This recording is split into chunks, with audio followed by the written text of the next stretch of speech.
Hi guys, ఇప్పుడే Mirai movie చూశానమాట.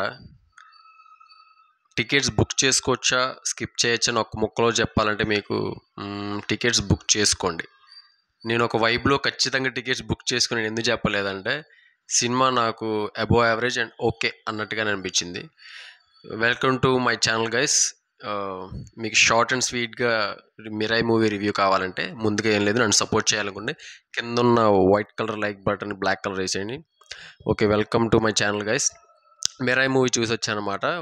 నాకైతే సినిమా ఓకే, యావరేజ్ అండ్ ఓకే అనిపించింది. ఎందుకంటే స్టార్టింగ్లో ఫస్ట్ హాఫ్ అంతా కూడా ఎవరైతే మన గెటప్ సీను అలాగే హీరో ఉన్నారు కదా, వాళ్ళిద్దరికి కామెడీ టైమింగ్ బాగుంది first half. And decent interval bang. తర్వాత ఫైనల్లో లాస్ట్ ఒక 15 మినిట్స్ బాగుంది. రాముడు ఎంట్రీ ఉంది, ప్లస్ ఒక పాన్ ఇండియా స్టార్ కూడా ఉన్నారనమాట సినిమాలో. అది మీరు చూసి తెలుసుకోండి, పాన్ ఇండియా స్టార్ ఉన్నారు ఖచ్చితంగా. తర్వాత మూవీ ఏంటంటే నాకు కొన్ని షార్ట్స్ బాగున్నాయి. ఎందుకు నాకు యావరేజ్ అండ్ ఓకే అనిపించిందంటే సినిమా ఖచ్చితంగా పొటెన్షియల్ ఉంది, ఖచ్చితంగా ఇంకా తీసుకెళ్ళచ్చు, ఆ పొటెన్షియల్ ఉంది. కానీ కార్తిక్ ఘట్టమనేని గారు ఎవరైతే డైరెక్టర్ గారు ఉన్నారో ఆయన జస్ట్ లిమిటేషన్ పెట్టుకున్నట్టు అనిపించింది. జస్ట్ ఓకే, ఇది ఉంటే చాలు, చాలు చాలు చాలు, ఈ మాత్రం చాలు అని పెట్టుకున్నట్టుగా ఉంది. ఇప్పుడు హనుమాన్ మూవీ చూసుకుంటే మీకు ఒక్కొక్క సీన్ కొన్ని ఎలివేషన్ సీన్స్లో ఇంకా ఇంకా హై ఇస్తాయి. అంటే ఆ పొటెన్షియల్ ఉన్న సీన్స్కి ఆ డైరెక్టర్ అనే అతను ఇంకా తీసుకుంటే కనుక చాలా బాగుంటుంది హై అనేది. ఇప్పుడు ఈ సినిమాలో కూడా ఉన్నాయి ఖచ్చితంగా. లాస్ట్లో రాముడు సీక్వెన్స్ వచ్చినప్పుడు మనకు గూజుమ్స్ రెడీ అవుతాయి, మన బాడీ మొత్తం అలా. ఓకే, ఖచ్చితంగా గూజుమ్స్ వస్తాయి, ఇంకా తీసుకెళ్ళచ్చు. కానీ ఒక లిమిటేషన్ పెట్టేశారనమాట.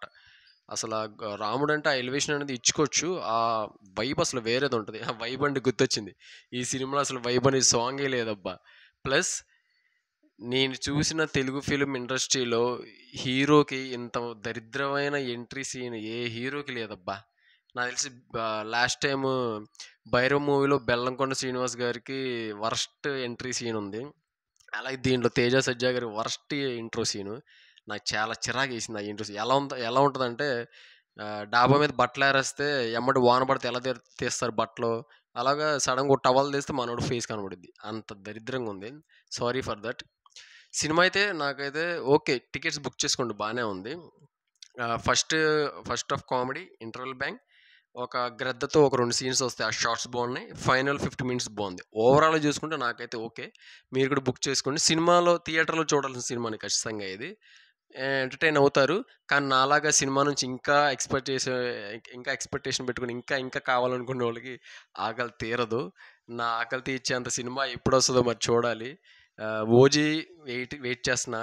ఎక్కువ ఎక్స్పెక్టేషన్ పెట్టుకుని ఫ్రెష్ మైండ్తోనే వెళ్తాను. దీనికి కూడా ఫ్రెష్ మైండ్తోనే వెళ్ళాను.